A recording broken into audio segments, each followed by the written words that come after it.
내 이름은 김민준. 겉으로 보기엔 초라한 고시원에서 하루하루를 연명하는 평범한 청년이었다.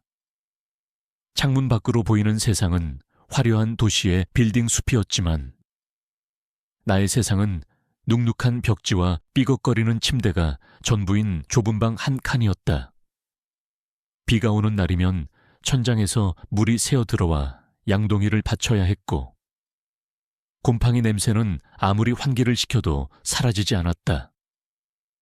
내 유일한 가구는 낡은 책상과 의자, 그리고 그 위에 쌓인 고물 컴퓨터 부품들이었다. 나는 매일 밤 그 컴퓨터 부품들을 만지작거리며 새로운 것을 창조하는 꿈을 꾸었다. 나는 학비와 생활비를 벌기 위해 주말에는 인력사무소에 나가 막노동을 했고 평일에는 고시원 근처의 고물상에서 폐품을 정리하는 일을 도왔다. 아침은 늘 컵라면 아니면 김치찌개 한 그릇이었다. 뜨거운 김이 모락모락 피어나는 컵라면을 후루룩 넘기며 창밖을 바라보는 것이 나의 일상이었다. 창밖으로는 바쁘게 움직이는 사람들의 발소리, 낡은 오토바이의 엔진 소리, 그리고 쓰레기차가 지나가는 시끄러운 소리만이 들려왔다. 그 소리들은 나의 존재를 더 작고 미미하게 만들었다. 하지만 나는 불평하지 않았다. 그저 묵묵히 나의 하루를 살아낼 뿐이었다.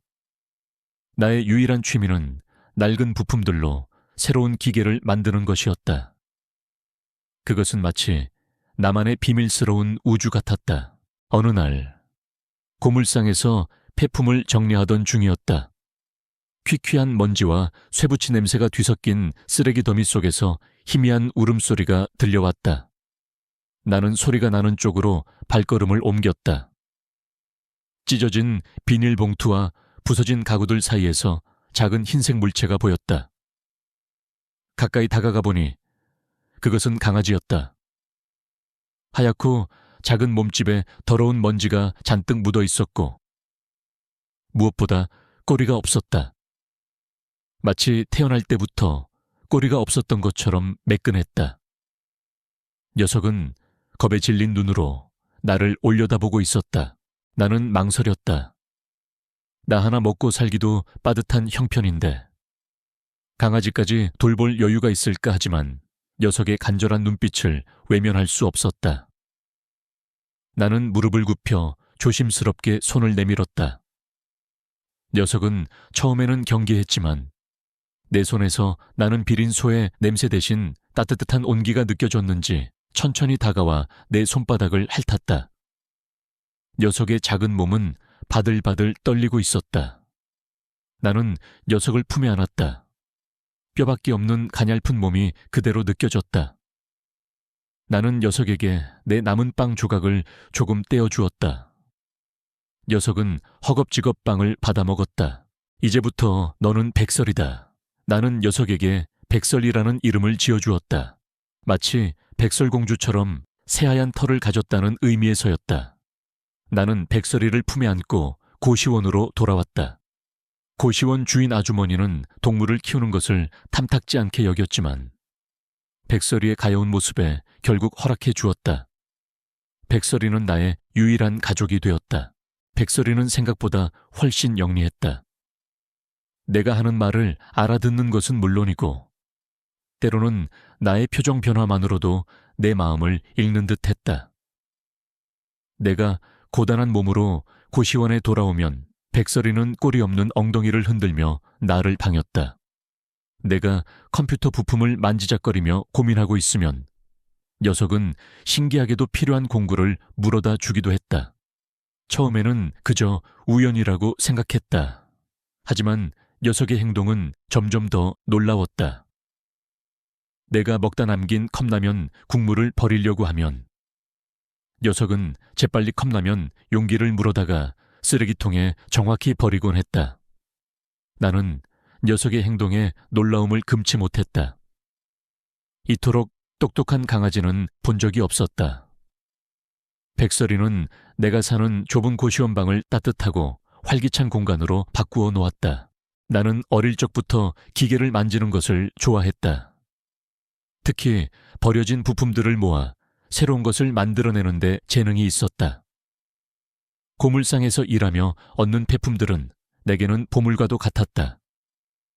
낡은 회로 기판, 녹슨 나사, 부러진 플라스틱 조각.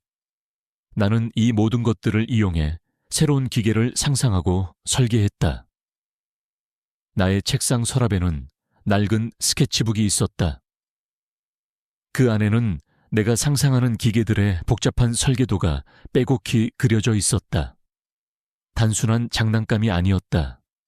작은 센서를 이용해 움직임을 감지하는 로봇팔, 음성 명령을 인식하는 스마트 스피커, 시대보다 앞서가는 아이디어들이었다. 하지만 나는 그것을 실현할 자금도 능력도 없었다. 그저 머릿속으로 상상하고 스케치북에 담아내는 것이 전부였다. 나의 손목에는 어릴 적 사고로 생긴 희미한 흉터가 있었다. 마치 어떤 실패한 실험의 흔적처럼 보였다. 나는 그 흉터를 볼 때마다 알 수 없는 불안감에 휩싸이곤 했다. 그것은 마치 내가 과거에 어떤 중요한 것을 잃어버렸다는 사실을 상기시켜주는 듯 했다. 백설이는 나의 유일한 친구이자 가족이었다. 녀석은 나의 모든 것을 공유했다. 내가 컵라면을 먹으면 옆에서 꼬리를 흔들었고, 내가 작업에 몰두하면 곁에서 조용히 잠이 들었다. 백설이와 함께하는 시간은 나의 고단한 삶의 유일한 위안이었다. 나는 백설이에게 더 좋은 것을 해주고 싶었다. 더 넓은 공간에서 마음껏 뛰놀게 해주고 싶었고, 맛있는 사료를 먹이고 싶었다. 하지만 현실은 녹록지 않았다. 나는 여전히 하루 벌어 하루 먹고 사는 처지였다. 나는 백설이의 특별한 능력을 누구에게도 말하지 않았다. 녀석의 영리함은 나만의 비밀이었다. 세상 사람들이 백설이의 능력을 알게 되면 분명 녀석을 이용하려 할 것이라고 생각했다. 녀석은 너무나 순수하고 연약한 존재였다. 나는 백설이를 세상의 위험으로부터 지켜주고 싶었다. 나의 좁은 고시원 방은 백설이에게는 세상의 전부였고, 내게는 백설이를 보호할 수 있는 유일한 안식처였다. 하지만 나의 소박한 평화는 오래가지 못했다. 어느 날, 내가 고물상 일을 마치고 고시원으로 돌아오는 길이었다. 낡은 골목길 어귀에 낯선 풍경이 펼쳐져 있었다. 내가 사는 고시원 앞에 검은색 고급 세단 5대가 줄지어 서 있는 것이었다. 눈을 의심했다. 회장님들이나 탈 법한 최고급 리무진과 스포츠카, 그리고 거대한 SUV 차량들이 나의 초라한 고시원 건물을 둘러싸고 있었다. 나는 마치 다른 세상에 온 듯한 이질감을 느꼈다. 대체 무슨 일이지? 내가 아는 한 이 동네에 이런 고급 차량이 올 일은 없었다. 나는 조심스럽게 고시원 건물로 다가갔다. 검은색 정장을 입은 건장한 남자들이 고시원 입구를 지키고 서 있었다. 그들의 눈빛은 날카로웠고 마치 무언가를 경계하는 듯했다. 나는 그들을 피해 몰래 들어가려 했지만 그중 한 명이 나를 발견하고 다가왔다. 혹시 김민준 씨 되십니까? 나는 당황하며 고개를 끄덕였다. 그의 얼굴은 차가웠고 말투는 권위적이었다. 그는 나를 데리고 고시원 주인 아주머니의 방으로 향했다. 방 안에는 한 중년 남성이 앉아 있었다. 그는 최고급 맞춤 정장을 입고 있었고 그의 얼굴에는 부와 권위가 그대로 묻어났다. 그의 눈빛은 날카롭고 탐욕스러웠다. 나는 그를 한눈에 알아볼 수 있었다. 그는 황룡그룹 김선우 회장이었다. 내가 감히 상상조차 할 수 없었던 대한민국의 경제를 움직이는 거물이었다. 김 회장은 나를 위아래로 훑어보더니 차가운 미소를 지었다.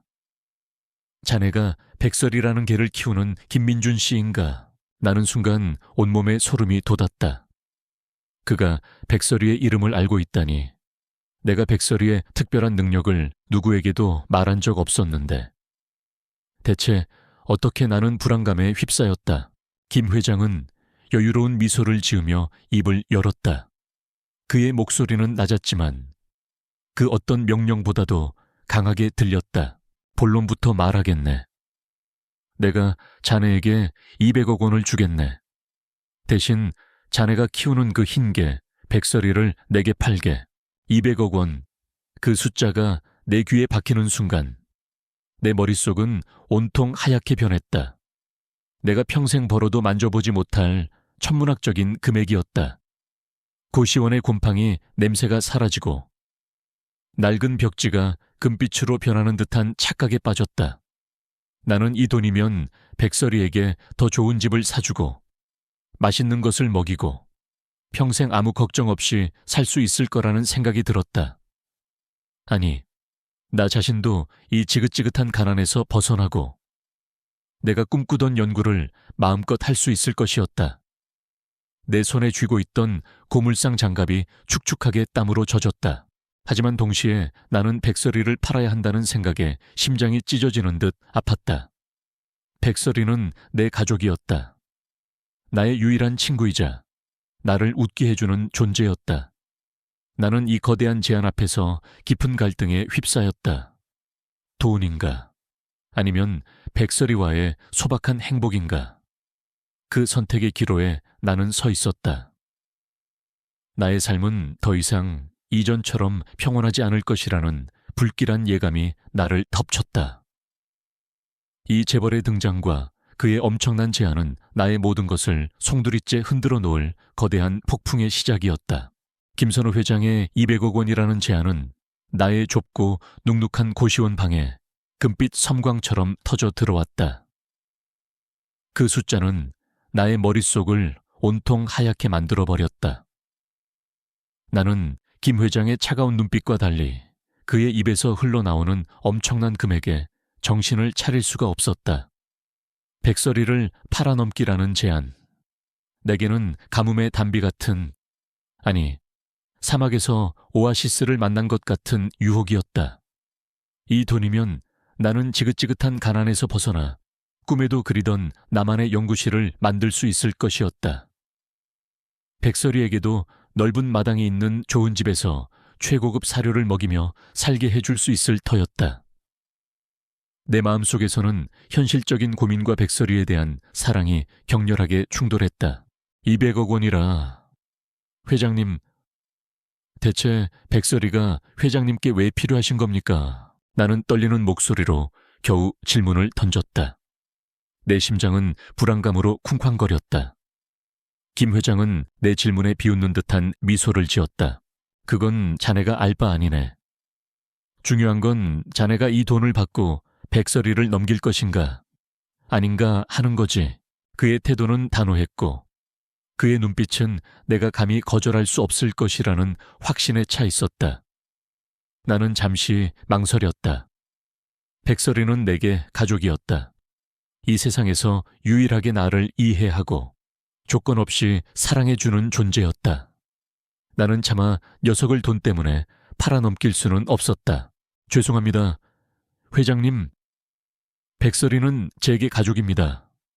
아무리 큰 돈을 주신다 해도 팔 수 없습니다. 나의 대답에 김 회장의 얼굴에서 여유로운 미소가 사라졌다. 그의 눈빛은 순식간에 차갑게 변했다. 어리석은 선택을 하는군. 이 기회는 다시 오지 않을 걸세. 자네의 그 꼴이 없는 가의 한 마리 때문에 평생 가난에 허덕이며 살 건가? 나는 그의 말을 무시하고 고개를 저었다. 백설이는 저에게 돈 이상의 가치입니다. 흥김 회장은 코웃음을 쳤다. 후회하게 될 걸세. 그는 자리에서 일어나 경비원들에게 손짓했다. 경비원들은 나를 노려보며 김 회장을 따라 나섰다. 그들이 고시원 문을 나서자마자 고시원 주인 아주머니가 나를 향해 불같이 화를 냈다. 민준 씨, 대체 무슨 짓을 한 거야? 황룡그룹 김 회장님이 우리 고시원까지 오셔서 저렇게 화를 내시고 가시면 어떡해? 이러다가 나 여기서 장사 못하게 생겼잖아. 나는 주인 아주머니께 연신 죄송하다고 말했지만 그녀의 분노는 쉽게 가라앉지 않았다. 그녀는 나에게 당장 백설이를 내보내거나 아니면 내가 고시원에서 나가야 한다고 통보했다. 나는 망연자실했다. 김 회장의 협박은 이미 시작된 것이었다. 그날 밤 나는 잠을 이룰 수 없었다. 백설이는 내 옆에 꼭 붙어 잠들어 있었지만 나는 녀석을 보며 불안감에 휩싸였다.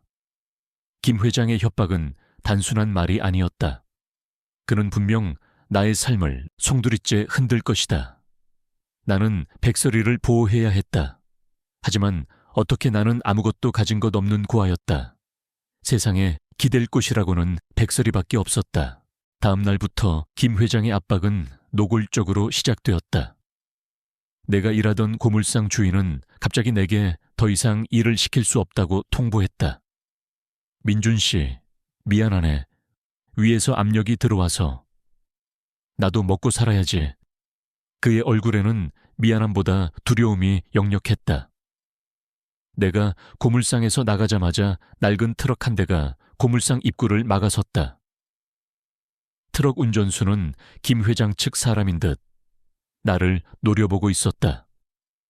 나는 씁쓸하게 발걸음을 돌렸다. 다른 아르바이트 자리도 마찬가지였다. 내가 면접을 보러 가는 곳마다 미리 연락을 받은 듯 나를 거절했다. 나는 순식간에 모든 수입원을 잃었다. 고시원 월세는 밀리기 시작했고 당장 먹고 사는 것조차 힘들어졌다. 백설이의 사료값도 걱정이었다. 나는 다시 쓰레기통을 뒤지며 먹을 것을 찾아야 했다. 나의 삶은 나락으로 떨어지는 듯했다. 나는 백설이를 데리고 고시원을 나와야 했다. 주인 아주머니의 성화에 더 이상 버틸 수 없었다. 갈 곳이 없었다.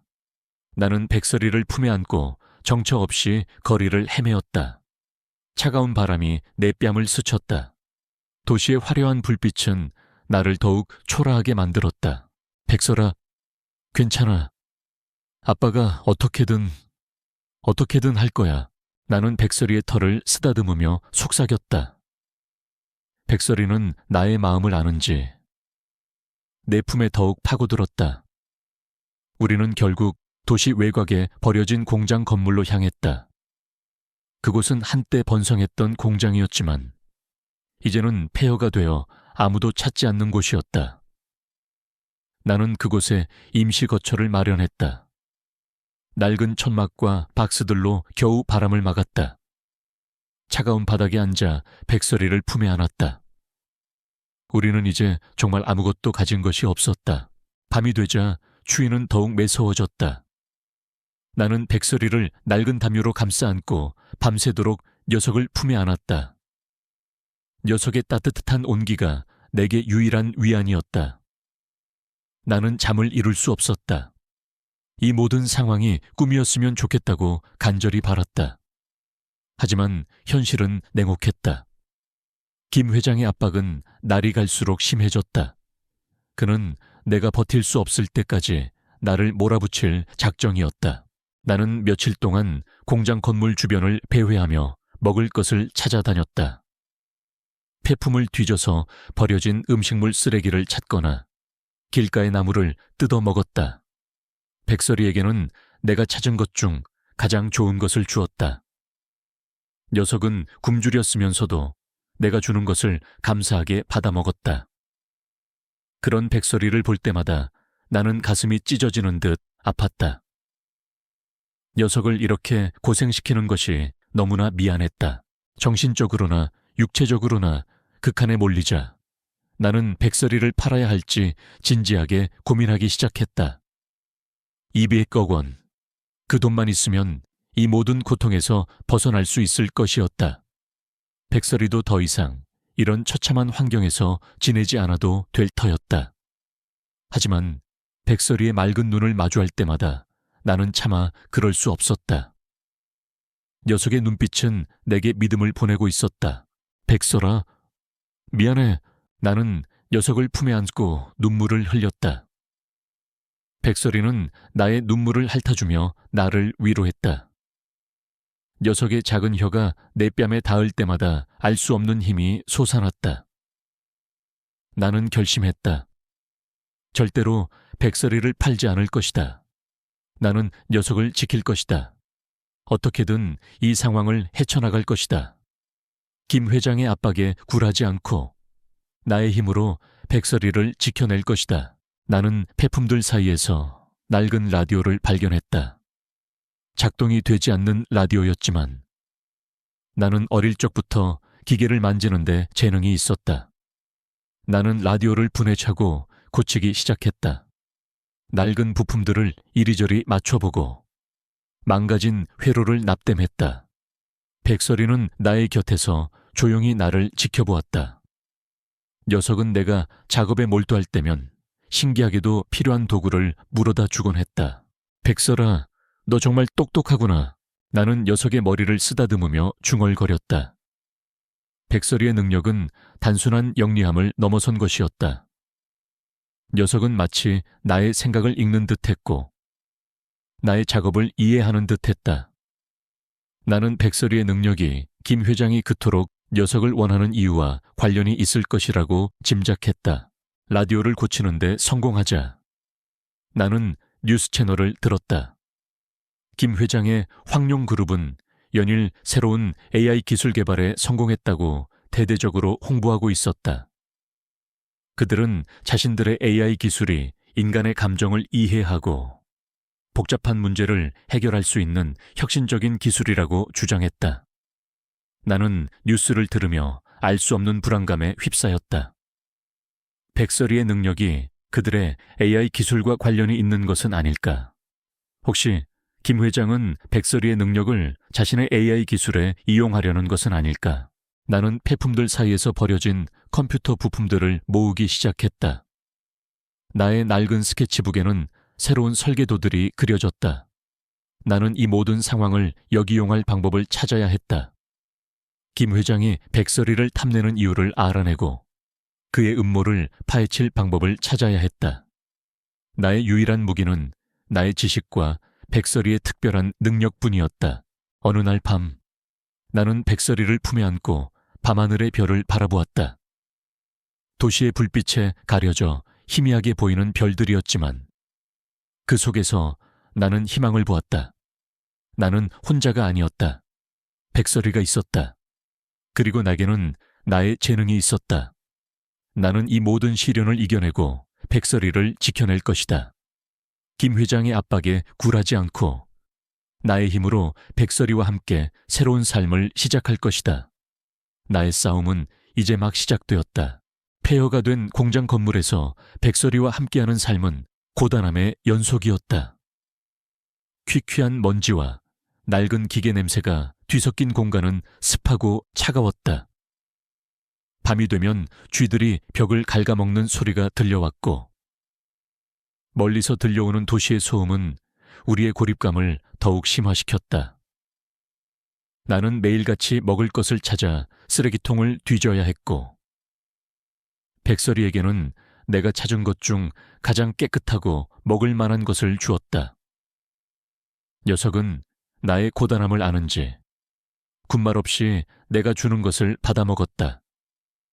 그런 백설이를 볼 때마다 나의 가슴은 찢어지는 듯 아팠다. 녀석을 이렇게 고생시키는 것이 너무나 미안했다. 김선우 회장의 압박은 날이 갈수록 심해졌다.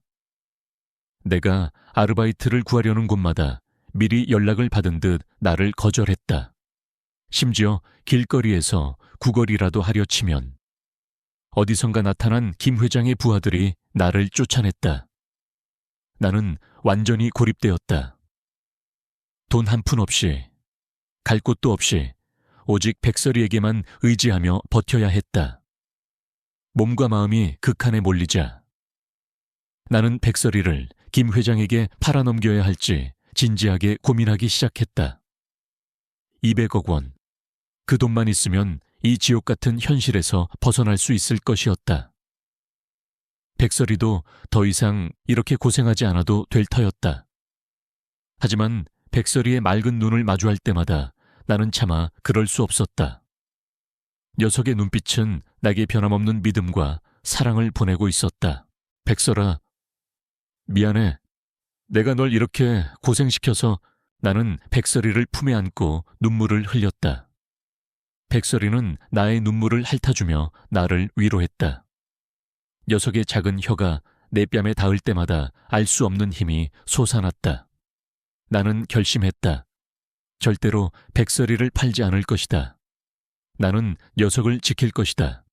어떻게든 이 상황을 헤쳐나갈 것이다.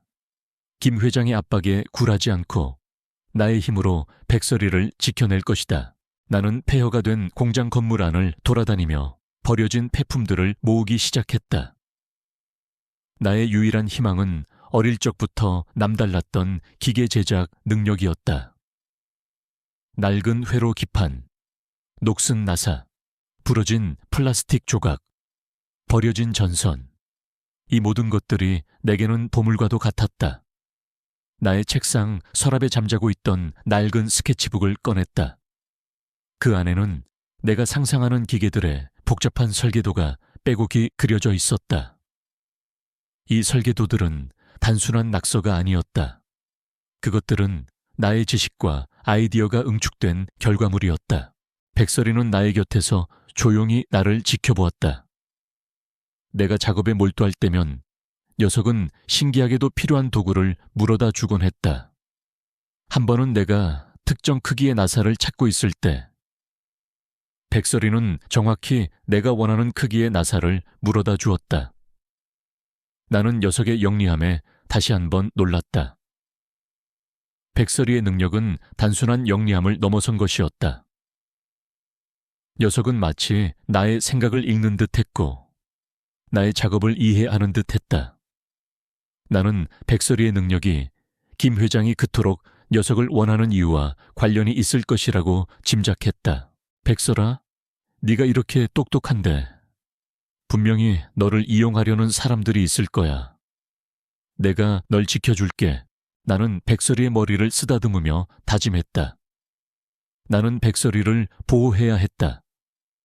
그러기 위해서는 내가 강해져야 했다. 나의 재능을 세상에 드러내고 나를 둘러싼 음모의 실체를 밝혀야 했다. 나는 폐품들을 이용해 작은 로봇을 만들기 시작했다.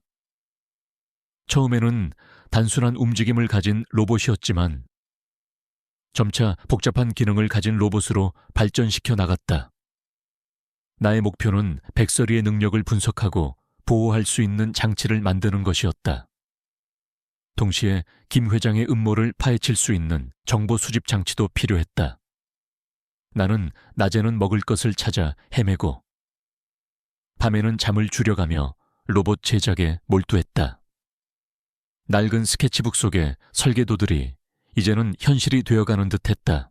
그러던 어느 날 내가 로봇의 마지막 부품을 조립하고 있을 때였다. 공장 건물 밖에서 낯선 인기척이 들렸다. 인기척은 점차 가까워졌다. 나는 백설이를 품에 안고 몸을 숨겼다. 철컥, 철컥, 낡은 공장 문이 열리는 소리가 들렸다. 어둠 속에서 검은 그림자 3개가 안으로 들어섰다. 김 회장의 부하들이었다. 그들은 손전등을 비추며 나를 찾고 있었다. 김민준, 거기 있는 거 다 알아. 어서 백설이를 내놓아라. 괜히 고집부리다가 더 큰 화를 입지 말고. 그들의 목소리는 차갑고 위협적이었다. 나는 온몸이 얼어붙는 듯한 공포를 느꼈다. 백설이는 내 품에서 바들바들 떨고 있었다. 나는 녀석을 보호해야 했다. 나는 재빨리 내가 만든 로봇의 스위치를 눌렀다. 로봇은 작은 바퀴를 굴리며 어둠 속으로 빠르게 움직였다. 로봇의 머리 부분에 달린 작은 카메라가 빛을 깜빡였다. 로봇은 부하들 사이를 교묘하게 피해 다니며 그들을 혼란시켰다. 부하들은 로봇을 잡으려 했지만 로봇의 움직임은 예상보다 훨씬 빨랐다. 그때 백설이가 내 품에서 뛰쳐나왔다. 녀석은 재빠르게 로봇의 움직임을 유도하며 부하들을 더욱 혼란스럽게 만들었다. 백설이의 영리함은 나의 로봇을 더욱 효과적으로 만들었다. 백설이는 부하들의 발밑을 빠르게 지나가거나 일부러 낡은 드럼통을 넘어뜨려 소리를 내는 등 교묘하게 그들의 주의를 분산시켰다. 젠장 저게가 왜 저렇게 똑똑해? 부하들이 당황하며 소리쳤다. 나는 그 틈을 타 백설이와 함께 공장 건물의 비상 통로를 통해 탈출했다. 우리는 가까스로 그들을 따돌렸다. 나는 숨을 헐떡이며 백설이를 품에 안았다. 백설이는 나의 얼굴을 핥으며 나를 안심시켰다. 나의 로봇은 부하들을 유인하며 공장 건물 깊숙이 사라졌다. 그 로봇은 단순히 미끼가 아니었다. 로봇에 달린 카메라와 음성 녹음 장치는 그들의 대화를 기록하고 공장 내부의 상황을 촬영하고 있었다. 우리는 낡은 골목길을 따라 한참을 달렸다.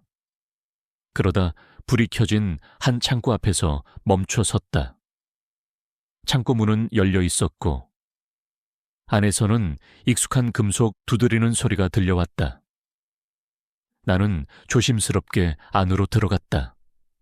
창고 안에는 낡은 작업대와 각종 공구들이 어지럽게 놓여 있었다. 한 중년 남성이 작업대에 앉아 망치로 쇠붙이를 두드리고 있었다. 그의 얼굴은 기름때로 얼룩져 있었고 그의 손은 굳은 살로 가득했다. 하지만 그의 눈빛은 날카롭고 예리했다. 그는 나를 힐끗 보더니 다시 작업에 몰두했다. 나는 그를 한눈에 알아볼 수 있었다. 그는 과거 한때 유명했던 과학자였지만 지금은 은퇴하여 조용히 살고 있다고 소문이 돌았던 한지훈 박사였다. 나는 그의 이름을 어디선가 들은 적이 있었다. 그는 한때 황룡그룹과 함께 거대한 로봇 프로젝트를 진행했지만 의견 충돌로 프로젝트에서 하차했다고 했다. 나는 그가 왜 이곳에 있는지는 알 수 없었지만 그가 나의 재능을 알아볼 것이라는 막연한 예감이 들었다. 나는 조심스럽게 그에게 다가갔다. 박사님, 저는 김민준이라고 합니다. 혹시 도움을 받을 수 있을까요? 한지훈 박사는 나를 위아래로 훑어보더니 비웃는 듯한 미소를 지었다. 이런 허름한 곳에 찾아온 걸 보니 꽤 곤란한 상황에 처한 모양이군. 뭘 도와줄까? 낡은 기계라도 고쳐달라는 건가? 나는 그의 비웃음에도 불구하고 나의 상황을 설명했다. 김선우 회장의 압박, 백설이의 특별한 능력, 그리고 내가 만든 로봇의 존재까지.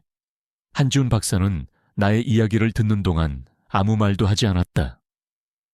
그의 표정은 시종일관 무표정했지만 그의 눈빛은 점점 더 날카로워졌다. 특히 내가 로봇의 설계와 백설이의 능력을 설명할 때 그의 눈빛은 번뜩였다.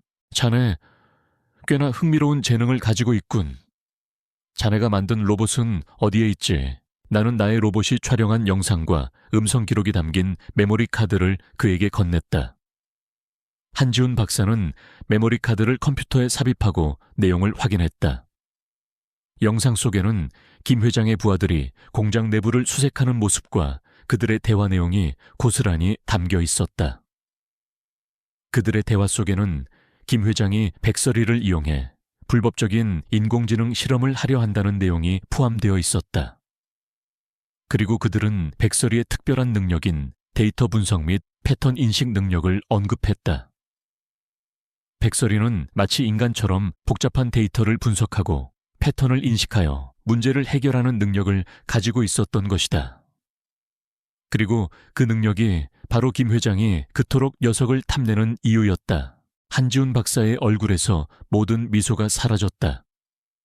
그의 표정은 심각하게 굳어졌다. 이런 김선우 회장이 기어이 여기까지 손을 댔군. 백설이의 능력은 상상 이상이로군. 자네, 이 개를 김선우에게 넘겨서는 안 돼. 그의 손에 들어가면 백설이뿐만 아니라 이 세상도 위험해질 걸세. 그의 말은 내게 충격으로 다가왔다. 김 회장이 백설이를 단순히 이용하려는 것이 아니라 더 큰 위험을 초래할 수 있다는 사실에 나는 두려움을 느꼈다. 박사님, 제가 어떻게 해야 할까요? 저는 아무것도 가진 게 없는데. 한지훈 박사는 나를 똑바로 바라보았다. 그의 눈빛에는 연민과 함께 결심이 담겨 있었다. 나와 함께 일하겠나 김선우 회장의 음모를 막기 위해 자네의 재능과 백설이의 능력이 필요하네. 나는 한때 황룡그룹과 함께 로봇 연구를 진행했지만 김선우 회장이 나의 연구를 악용하려 한다는 것을 알고 손을 떼었지. 이제 그를 막을 때가 왔어. 나는 망설이지 않았다. 한지훈 박사의 제안은 내게 새로운 희망을 주었다.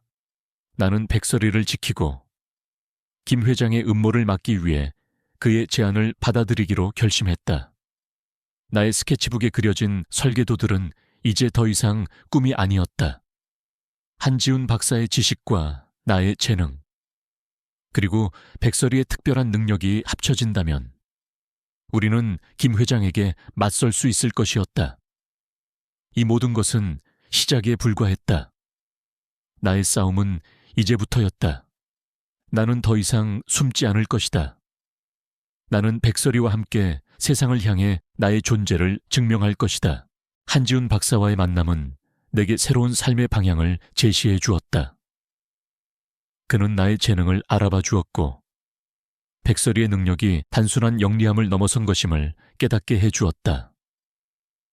폐허가 된 공장 창고는 이제 우리의 비밀 연구실이 되었다. 퀴퀴한 먼지와 녹슨 기계들이 가득했지만 내게는 이 모든 것이 새로운 가능성을 의미했다. 나는 박사님의 지도 아래 밤낮으로 연구에 몰두했다. 낡은 스케치북 속의 설계도들은 이제 현실이 되어갔다. 우리는 김선우 회장의 음모를 파헤치고 백설이를 보호하기 위한 장치를 만들기로 했다. 민준군, 백설이의 능력은 단순한 AI가 아니네. 녀석은 생체와 기계의 경계를 허무는 인공지능이야. 김선우 회장은 아마도 백설이의 뇌파를 복제하거나 녀석의 유전자를 조작하여 자신만의 슈퍼 AI를 만들려는 속셈일 걸세. 그렇게 되면 인류에게 큰 위협이 될 수도 있어. 박사님의 설명은 내게 충격으로 다가왔다. 김 회장이 백설이를 단순히 이용하려는 것이 아니라 더 큰 위험을 초래할 수 있다는 사실에 나는 두려움을 느꼈다. 백설이를 지켜야 한다는 나의 의지는 더욱 확고해졌다. 나는 나의 모든 지식과 열정을 쏟아부어 연구에 매달렸다. 백설이는 나의 곁에서 조용히 나를 지켜보았다. 녀석의 맑은 눈빛은 내게 끊임없이 용기를 주었다. 우리는 먼저 백설이의 뇌파를 보호하고 분석할 수 있는 소형 장치를 만들었다. 이 장치는 백설이의 목줄에 부착되어 외부의 불법적인 접근으로부터 녀석의 뇌파를 보호하고 동시에 백설이의 지능이 작동하는 원리를 파악하는 데 도움을 주었다. 또한 김 회장의 황룡그룹 내부 정보를 수집할 수 있는 초소형 정보 수집 로봇을 만들었다. 이 로봇은 낡은 장난감처럼 보였지만 그 안에는 최첨단 도청 장치와 카메라가 내장되어 있었다. 며칠 밤낮으로 이어진 작업 끝에 우리는 마침내 목표했던 장치들을 완성했다. 박사님은 나의 재능에 감탄했다. 민준군, 자네는 정말 천재야. 이렇게 짧은 시간 안에 이런 정교한 장치를 만들어내다니. 자네의 손목에 있는 흉터, 혹시 어릴 때부터 이런 종류의 연구를 해왔던 건가? 나는 그의 질문에 잠시 멈칫했다. 손목의 흉터는 어릴 적 어렴풋한 기억 속에 남아있는 실패한 실험의 흔적이었다. 나는 고개를 저었다. 기억나지 않습니다.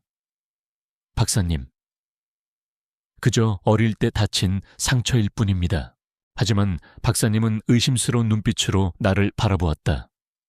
그렇다면 더욱 흥미롭군. 자네의 재능은 그저 타고난 것이 아닐 수도 있겠어. 그의 말은 나게 알 수 없는 불안감을 안겨주었다. 나의 과거에 어떤 비밀이 숨겨져 있는 것은 아닐까. 김 회장의 압박은 계속되었다. 그는 내가 버틸 수 없을 때까지 나를 몰아붙일 작정이었다. 나는 백설이와 함께 숨어 지내면서도 김 회장의 동향을 주시했다. 그러던 중 뉴스에서 충격적인 소식을 접했다. 김 회장이 황룡그룹 창립 50주년 기념 미래기술 박람회를 개최한다는 내용이었다. 겉으로는 그룹의 발전된 기술력을 과시하는 자리였지만 내 촉은 이것이 단순한 박람회가 아님을 직감했다. 박사님, 김 회장이 미래기술 박람회를 개최합니다. 분명 뭔가 숨겨진 의도가 있을 겁니다. 나는 박사님께 뉴스 기사를 보여주었다. 박사님의 얼굴은 심각하게 굳어졌다. 이런 내 예상이 맞았군. 김선우 회장은 이 박람회에서 자신들의 AI 기술이 백설이의 지능을 능가한다는 것을 보여주려 할 거야. 그리고 아마도 백설이와 비슷한 인공 생명체를 대중에게 공개하겠지. 하지만 그건 분명 백설이의 능력을 불법적으로 복제하거나 모방한 것일 걸세. 우리는 박람회에 잠입하여 김 회장의 음모를 밝혀내고 백설이의 진정한 능력을 세상에 알리기로 결심했다. 박람회는 도시의 가장 번화한 곳에 위치한 최첨단 컨벤션 센터에서 열렸다. 건물의 위압적인 크기와 화려한 외관은 김 회장의 권력을 상징하는 듯했다. 컨벤션 센터 주변에는 황룡그룹의 로고가 새겨진 깃발이 펄럭였고 수많은 경비원들이 철통 같은 경비를 서고 있었다. 이곳은 마치 김 회장의 성체 같았다. 이곳은 김 회장이 나를 조롱했던 곳이자 동시에 내가 나의 재능과 백설이의 진정한 가치를 증명해야 할 상징적인 무대가 될 것이요.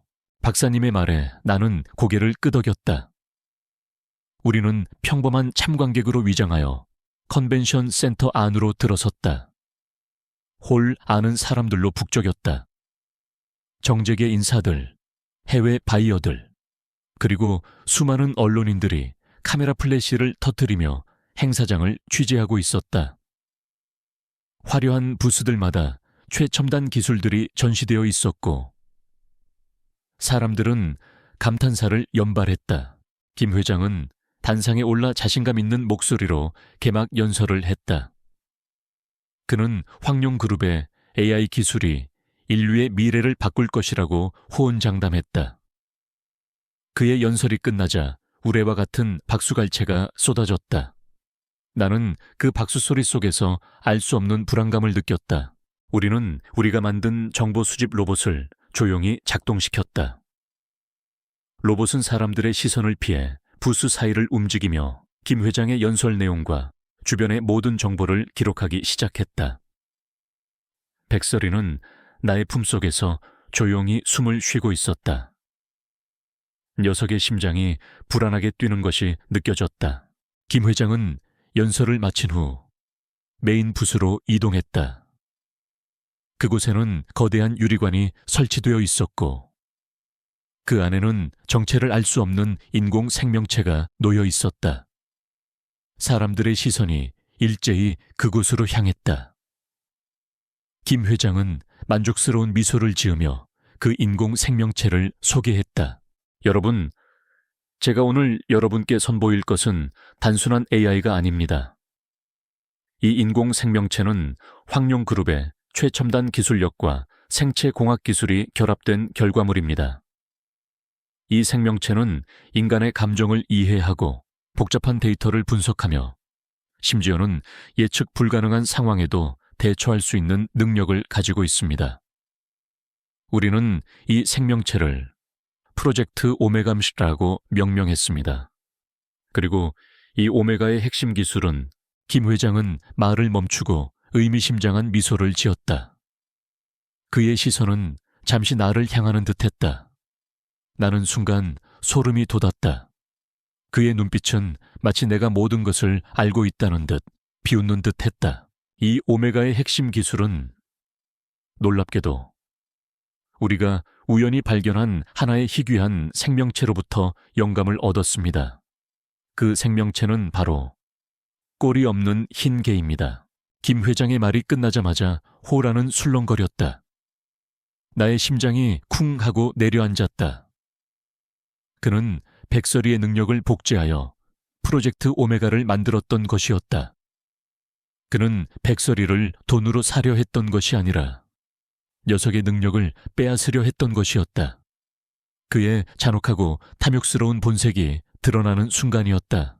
그 희귀한 생명체는 데이터 분석 및 패턴 인식 능력에 있어 가히 독보적인 재능을 가지고 있었습니다.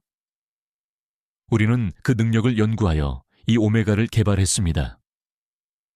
이제 이 오메가는 황룡그룹의 모든 기술을 통합하고 인류의 미래를 이끌어갈 것입니다.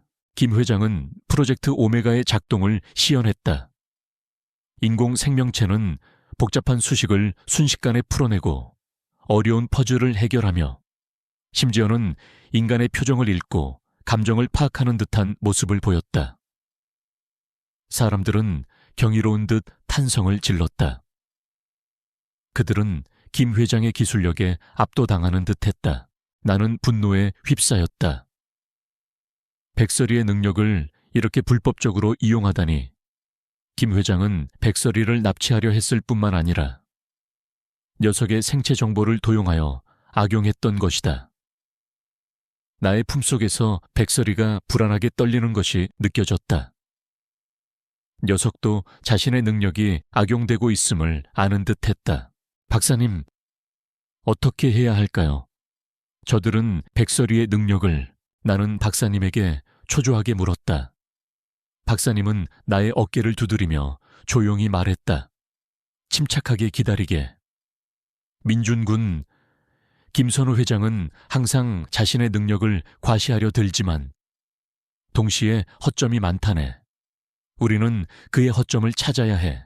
그 순간 우리가 보낸 정보 수집 로봇에서 신호가 왔다. 로봇은 김 회장의 메인 서버에 접근하는 데 성공했고 프로젝트 오메가에 대한 더 깊은 정보를 확보하고 있었다. 로봇이 보낸 정보 속에는 충격적인 내용이 담겨 있었다.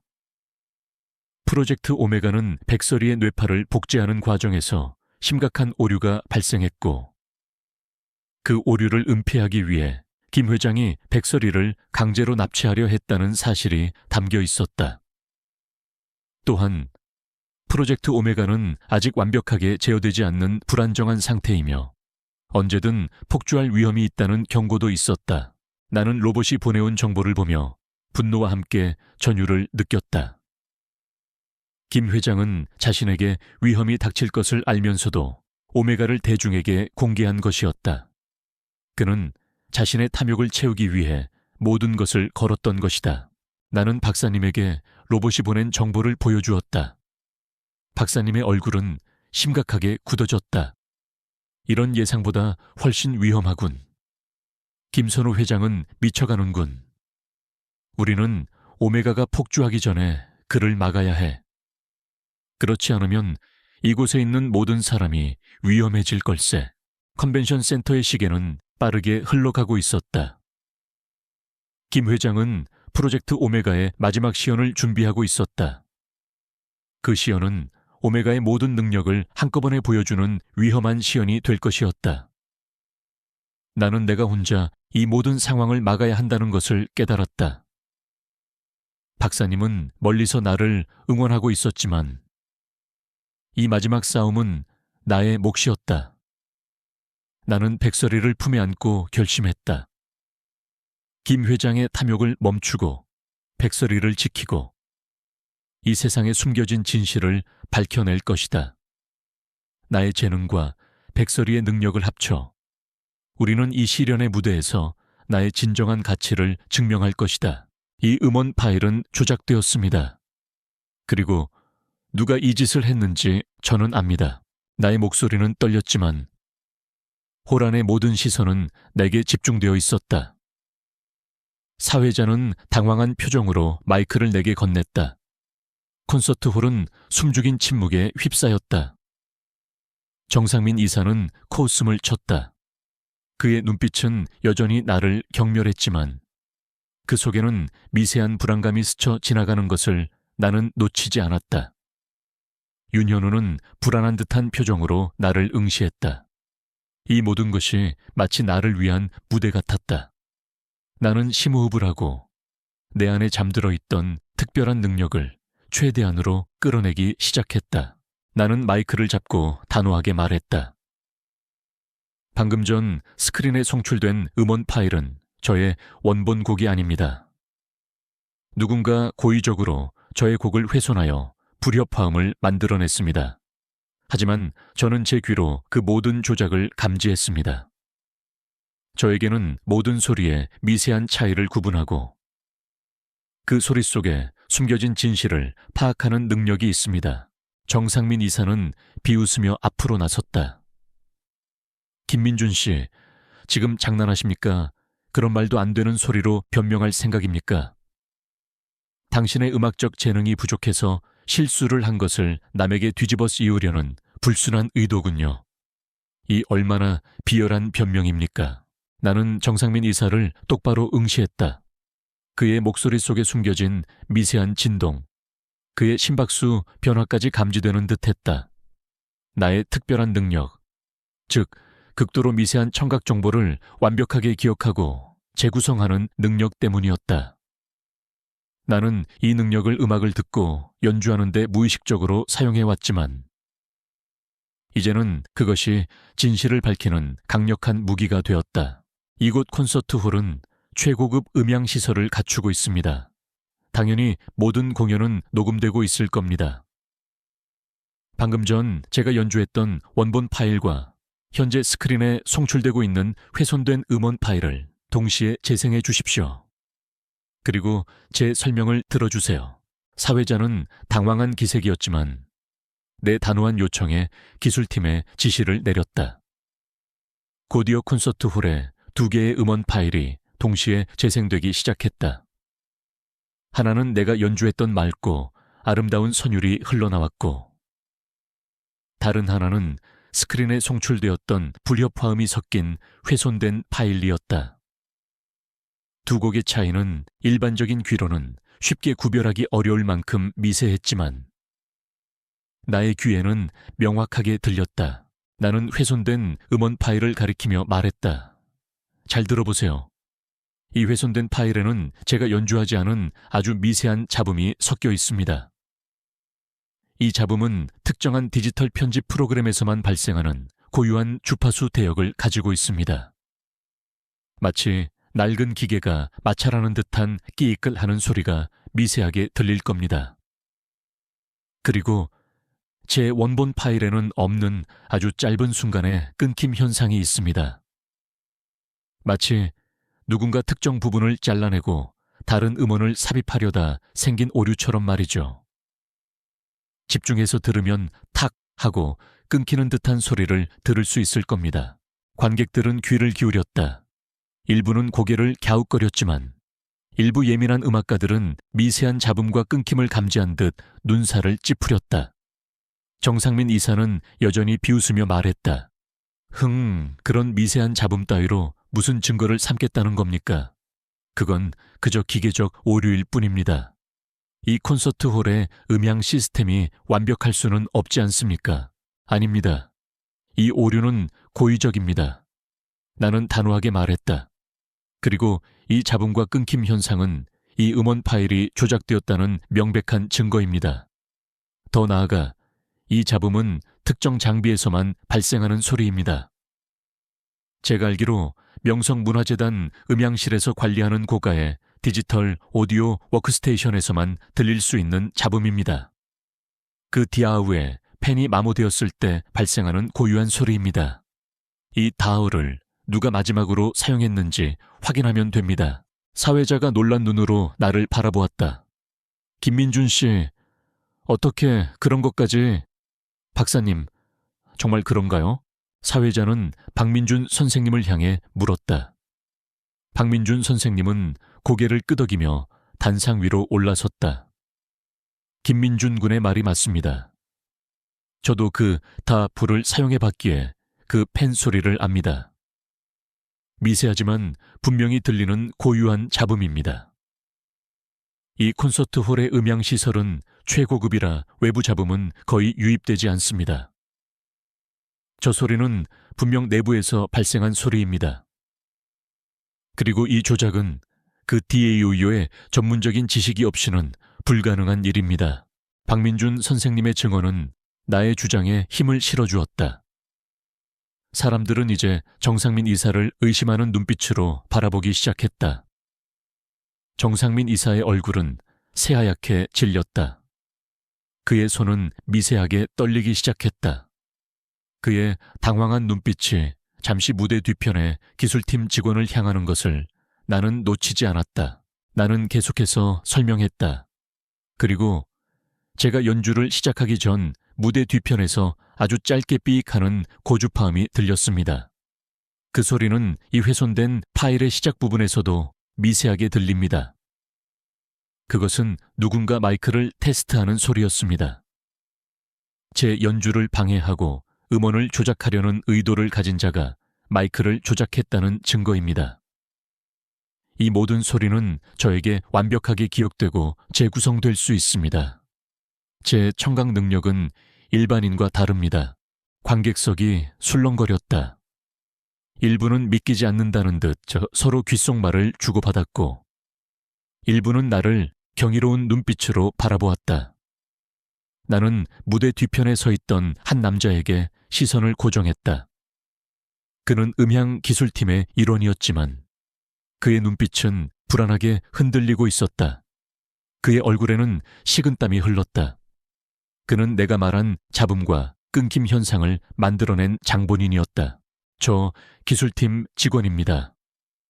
그가 제 음원 파일을 조작했습니다. 그는 제게서 들리지 않는 미세한 소리, 제가 의식하지 못하는 주파수까지도 감지하여 정확한 시간과 공간의 위치를 파악할 수 있습니다.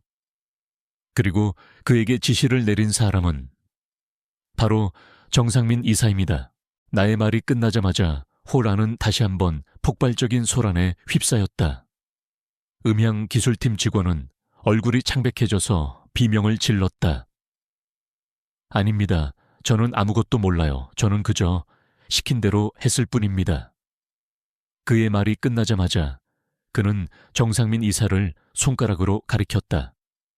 정상민 이사님이 시켰어요. 그는 저에게 거액의 돈을 주면서 김민준 씨의 곡을 망치라고 했어요.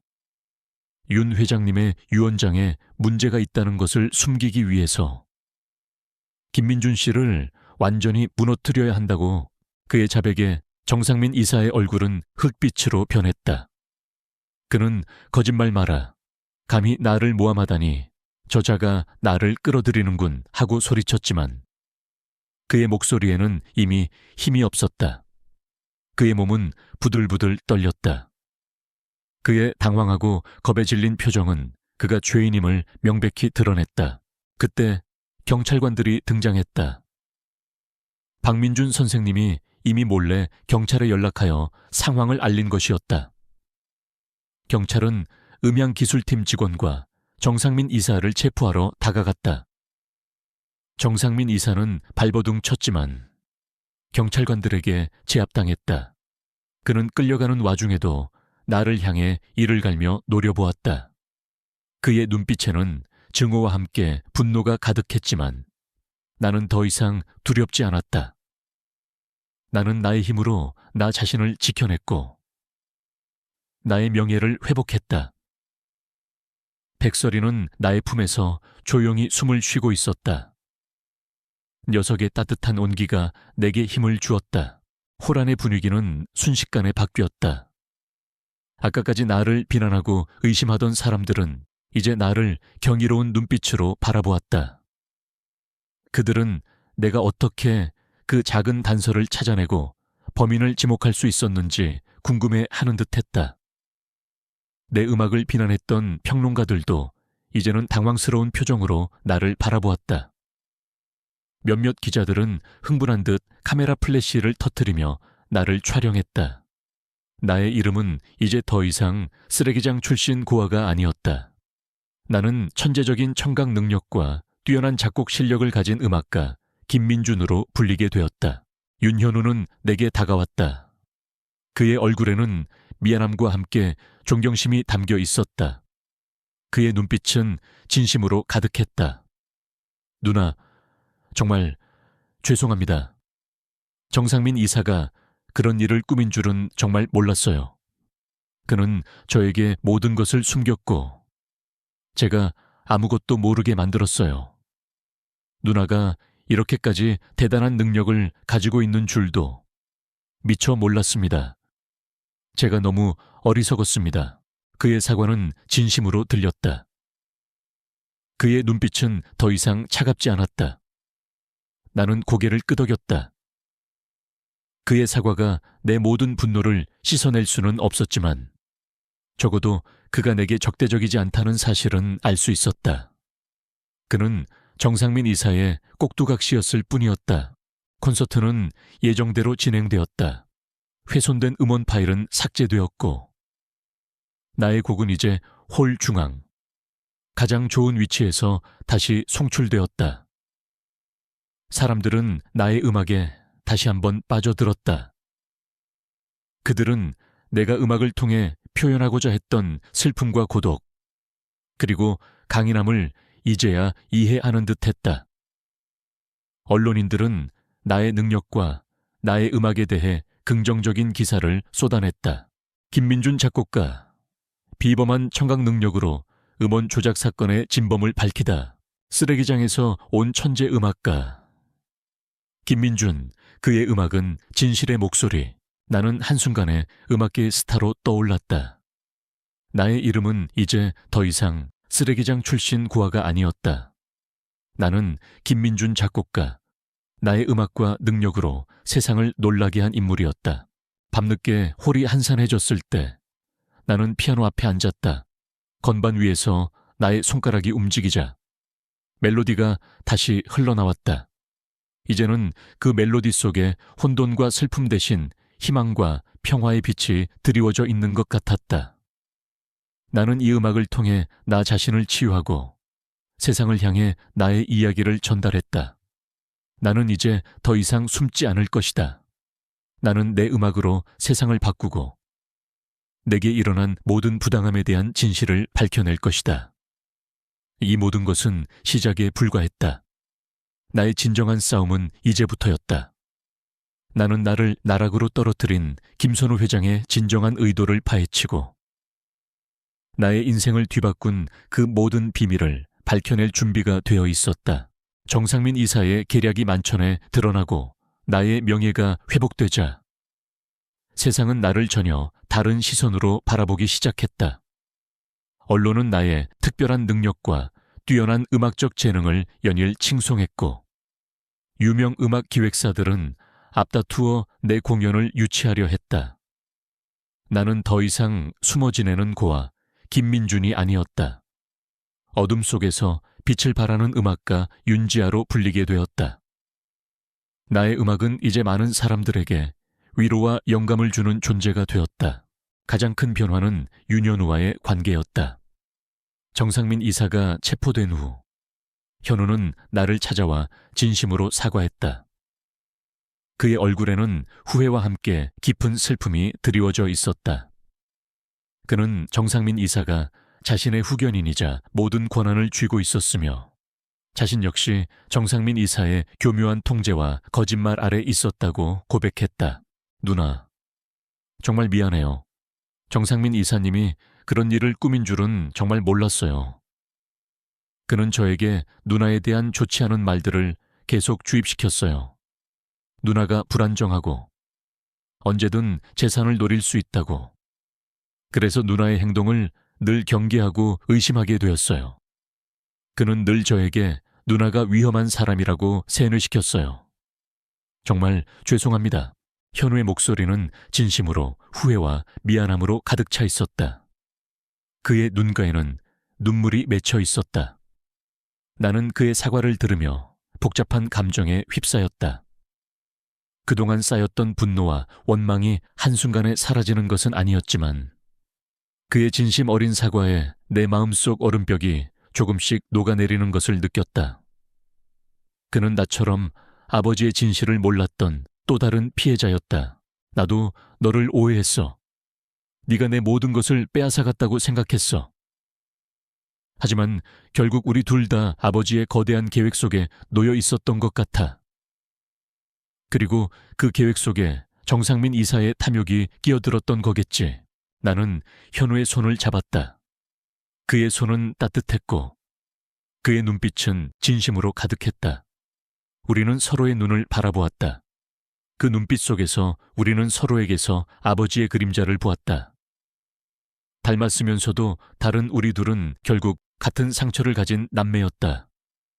그 순간 우리 사이에 오랜 오해와 갈등이 눈 녹듯 사라지는 것을 느꼈다. 우리는 비로소 진정한 남매가 되었다. 피로 이어진, 그러나 마음으로 맺어진 진정한 가족이 된 것이었다. 백설이는 우리 옆에서 꼬리 없는 엉덩이를 흔들며 우리의 화해를 축하해주는 듯했다. 녀석의 맑은 눈에는 행복이 가득했다. 정상민 이사의 몰락은 그의 죄에 걸맞았다. 그는 횡령, 사기, 명예훼손, 음원 조작 교사 등 여러 혐의로 기소되어 모든 직책을 박탈당했고 결국 수십 년의 징역형을 선고받았다. 그는 모든 것을 잃었다. 명성그룹을 자신의 손아귀에 넣으려 했던 그의 탐욕스러운 야망은 철저하게 파멸로 끝이 났다. 나는 그의 최후를 들으며 마음 한편으로는 통쾌했지만 동시에 인간의 욕망이 얼마나 끔찍한 결과를 초래할 수 있는지 다시 한번 깨달았다. 그의 마지막 눈빛은 여전히 나를 향한 증오로 가득했지만 나는 더 이상 흔들리지 않았다. 윤현우는 정상민 이사가 횡령한 재단 자금과 숨겨진 비자금을 모두 밝혀냈다. 그는 정상민 이사의 부정행위로 얼룩졌던 명성문화재단의 이미지를 회복하기 위해 노력했다. 그는 내게 재단 이사직을 제안했다. 누나의 뛰어난 음악적 능력과 통찰력으로 재단을 이끌어 주셨으면 좋겠어요. 그리고 누나의 음악이 많은 사람들에게 위로와 희망이 될 수 있도록 재단을 통해 숨겨진 재능을 가진 젊은 음악가들을 지원하는 프로그램을 만들고 싶어요. 정상민 이사 때문에 재단 이미지도 많이 실추되었으니 누나의 깨끗한 이미지와 재능으로 재단을 다시 일으켜 세워주세요. 현우의 제안은 나에게 큰 의미로 다가왔다. 그것은 단순히 돈이나 명예가 아니었다. 나의 재능으로 세상을 이롭게 하고 나처럼 좌절을 겪는 이들에게 손을 내밀 수 있는 기회였다. 나는 기꺼이 그의 제안을 수락했다. 우리는 함께 명성문화재단을 새로운 음악과 나눔의 공간으로 만들어 나가기로 했다. 나의 삶은 더 이상 200억 원의 상속 여부에 얽매이지 않았다. 나는 비로소 진정한 내 삶의 목적과 가치를 찾았다. 음악은 내게 구원이자 동시에 세상을 향한 나의 메시지가 되었다.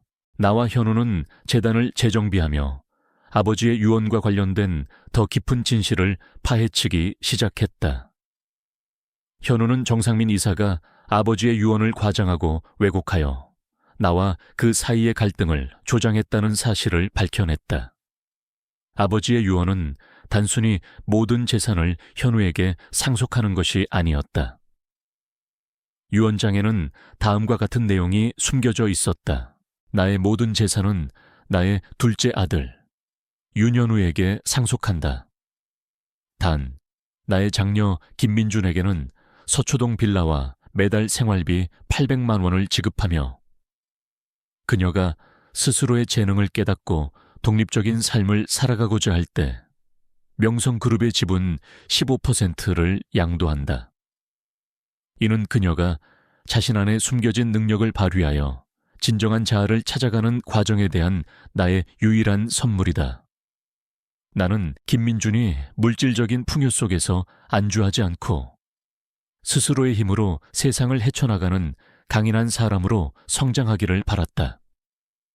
윤현우는 김민준의 성장을 돕고 두 남매가 서로 화합하여 명성그룹의 정신을 이어받기를 간절히 바란다. 정상민 이사는 이 부분을 교묘하게 은폐하고 마치 내가 철저히 버림받은 것처럼 꾸며냈던 것이다. 그는 아버지의 유언을 완전히 왜곡하여 우리 남매를 이간질시켰고 그 틈을 타 명성그룹을 장악하려 했던 것이었다. 아버지는 나를 버린 것이 아니었다. 그는 내가 스스로의 힘으로 일어서기를 바랐던 것이다. 내 안에 잠재력을 믿어주었던 것이다. 나는 아버지의 진심을 알게 되자 말할 수 없는 감동과 함께 깊은 깨달음을 얻었다. 그동안 아버지를 향한 오해와 원망이 눈 녹듯 사라졌다. 아버지는 나를 사랑하는 방식이 서툴렀을 뿐이었다. 그는 내가 명성그룹의 그늘 아래에서 벗어나 나만의 길을 찾기를 바랐던 것이었다. 나의 어머니에 대한 이야기도 일기장에 담겨 있었다. 내가 어릴 적 세상을 떠난 나의 친어머니는 사실 명성그룹의 비서실장이었던 분이셨다. 아버지는 어머니와 나를 세상에 드러내지 못했던 것에 대한 깊은 후회를 하고 있었다.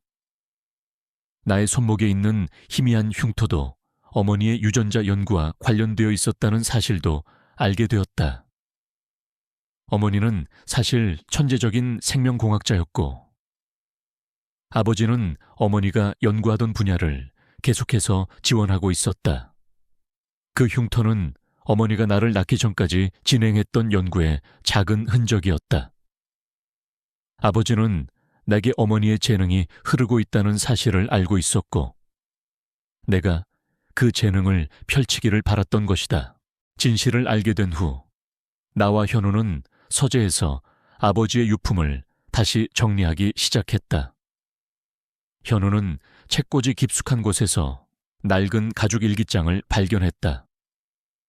아버지의 손때가 묻은 일기장 속에는 우리가 알지 못했던 아버지의 진심이 고스란히 담겨 있었다. 그 안에는 현우의 어머니에 대한 아버지의 절절한 사랑이 담겨 있었다. 현우의 어머니는 평범한 집안의 딸이었지만 아버지는 그녀의 순수하고 강인한 마음에 반했다고 했다. 하지만 아버지의 집안에서는 그들의 결혼을 허락하지 않았다. 결국 현우의 어머니는 현우를 낳고 얼마 지나지 않아 병으로 세상을 떠났다. 아버지는 현우의 존재를 세상에 알릴 수 없었고, 현우가 성장할 때까지 그를 먼 친척집에 맡겨두어야 했다. 그는 현우에게 미안해 하면서도 자신이 이뤄놓은 모든 것을 현우에게 주고 싶어 했다. 그래서 유언장에 그렇게 썼던 것이었다. 그리고 나의 이야기도 있었다. 아버지는 나를 항상 사랑했지만 나를 너무나 나약하게 키웠다는 자책감에 시달리고 있었다. 그는 내가 스스로의 힘으로 일어서는 강인한 사람이 되기를 바랐고, 그래서 일부러 내게 모든 것을 주지 않았다고 했다. 내가 진정한 나 자신을 찾아 나서기를 바랐던 것이었다. 나의 음악을 보고 놀라워했다는 내용도 있었다. 어린 시절 내가 몰래 피아노를 치고 작곡하던 것을 아버지는 알고 있었던 것이다. 그리고 나의 남다른 청각 능력, 즉 소리를 완벽하게 기억하고 재구성하는 능력 또한 아버지는 알고 있었다. 그는 내가 그 능력을 발휘하여 세상에 긍정적인 영향을 미치기를 바랐다. 일기장의 마지막 페이지에는 이렇게 적혀 있었다. 사랑하는 두 아들아, 그리고 사랑하는 나의 딸아. 부디 너희는 서로를 의지하고 화합하여 내가 이루지 못한 진정한 가족의 행복을 찾아주기를 바란다. 너희는 각자의 빛으로 세상을 밝힐 것이다. 나의 부족함으로 너희에게 상처를 주었지만 부디 나의 진심을 알아주기를. 언제나 너희를 사랑한다. 아버지의 일기장을 읽으며 우리는 하염없이 눈물을 흘렸다. 그동안 우리를 짓눌렀던 모든 오해와 원망이 사라지는 순간이었다. 우리는 비로소 아버지의 진정한 사랑을 깨달았다. 아버지는 우리를 버린 것이 아니었다. 그는 우리를 각자의 방식으로 사랑했고 우리가 스스로의 빛을 찾기를 바랐던 것이다. 나는 박민준 선생님을 찾아가 이 모든 진실을 털어놓았다. 그는 나의 이야기를 듣고 고개를 끄덕였다. 결국 아버지께서는 당신이 스스로 날개를 펼치기를 바라셨던 거였어. 때로는 가장 큰 사랑이 가장 혹독한 시련의 형태로 다가오기도 한다오. 당신의 음악은 이제 진정으로 자유로운 영혼의 소리가 되었소. 나는 박민준 선생님에게 진심으로 감사했다. 그가 없었다면 나는 결코 이 모든 시련을 이겨내지 못했을 것이다. 그는 내게 음악을 가르쳐 주었을 뿐만 아니라 나 자신을 찾아가는 여정에서 진정한 멘토가 되어 주었다. 윤현우는 약속대로 명성그룹의 지분 15%를 내게 양도했다. 나는 다시 막대한 부를 소유하게 되었지만 더 이상 돈에 집착하지 않았다. 나는 내 재능으로 세상을 이롭게 하고 현우와 함께 아버지의 뜻을 이어받아 명성그룹이 사회에 공헌하는 기업이 되도록 노력하기로 했다. 우리의 삶은 더 이상 아버지의 그늘 아래에 머물지 않았다. 우리는 스스로의 빛으로 세상을 밝히는 새로운 시작을 맞이했다. 우리는 남매로서 그리고 각자의 삶을 살아가는 독립적인 존재로서 진정한 평화를 찾았다. 백설이는 이제 우리 가족의 진정한 일원이 되었다. 녀석은 우리에게 행운과 깨달음을 가져다 준 존재였다. 정상민 이사의 모든 계략이 100일에 드러나고 나의 명예가 회복된 후 나의 삶은 완전히 새로운 국면을 맞이했다. 200억 원의 상속은 더 이상 내 삶의 척도가 아니었다.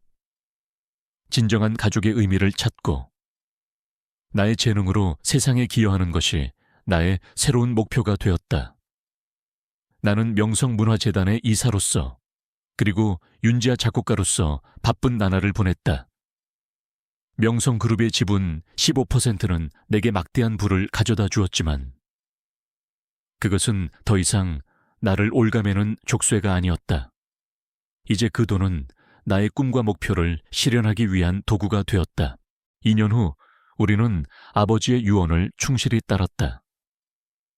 명성문화재단은 현우와 나의 공동 운영 아래 환골탈태했다.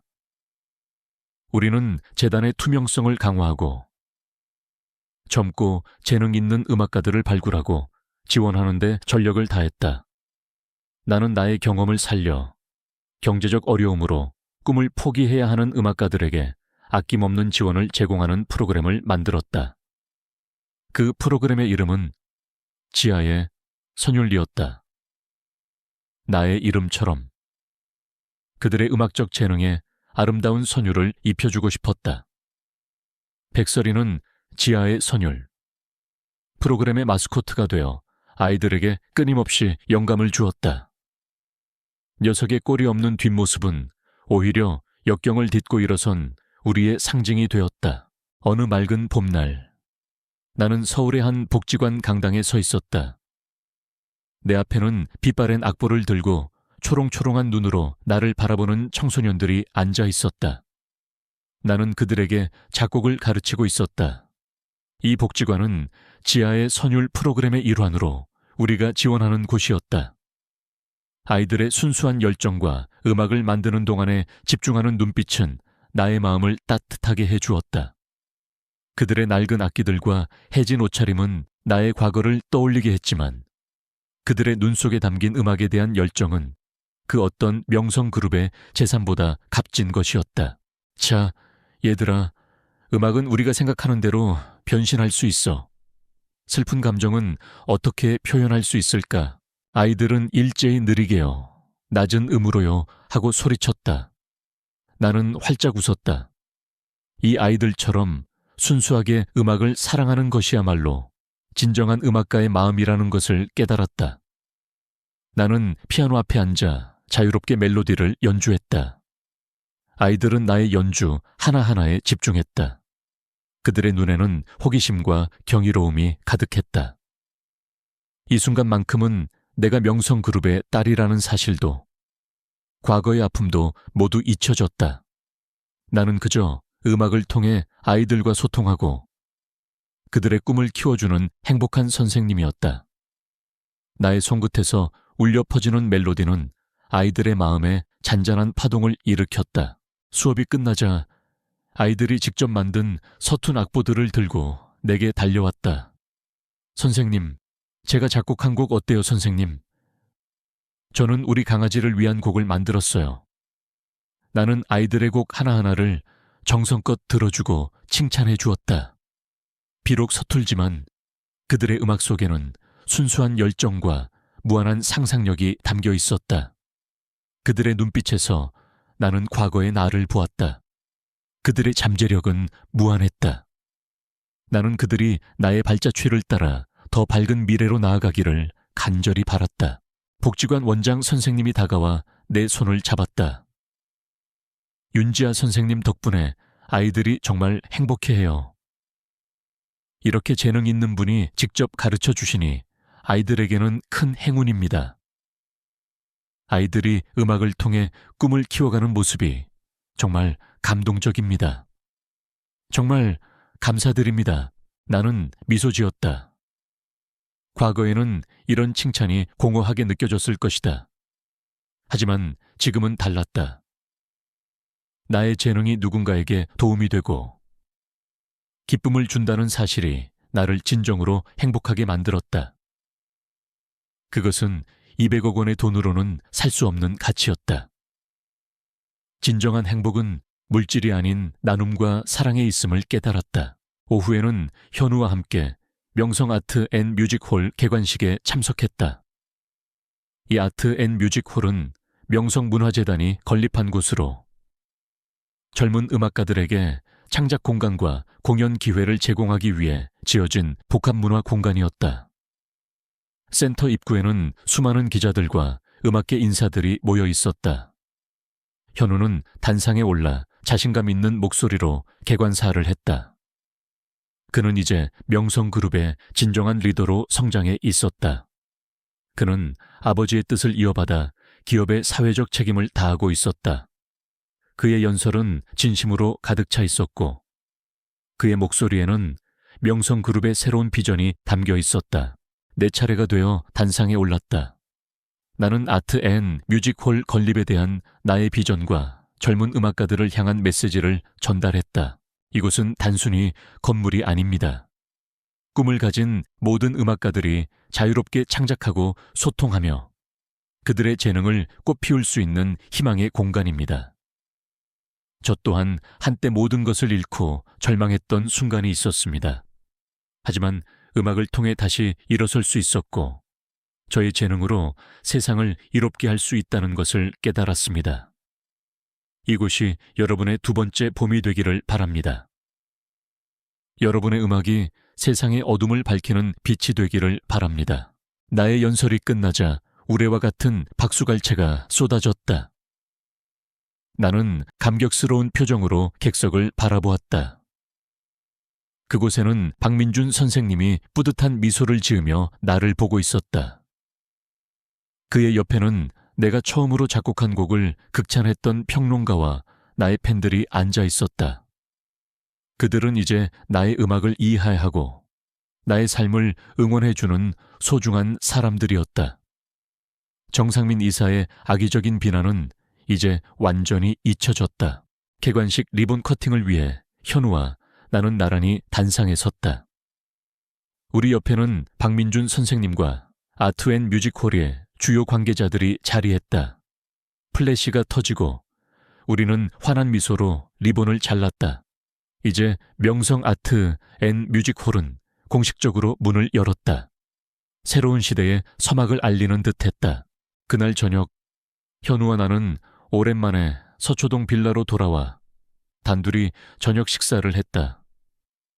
백설이는 여전히 내 곁을 지키며 우리의 다정한 모습을 바라보고 있었다. 녀석은 이제 제법 컸지만 여전히 나를 졸졸 따라다니며 애교를 부렸다. 식탁 위에는 소박하지만 정성껏 차려진 음식들이 놓여 있었다. 저택에서 먹던 화려한 음식들과는 비교할 수 없었지만 이곳의 음식은 따뜻한 온기가 느껴졌다. 누나, 아버지가 정말 대단하신 분이었어. 우리를 이렇게까지 이끌어 주시다니.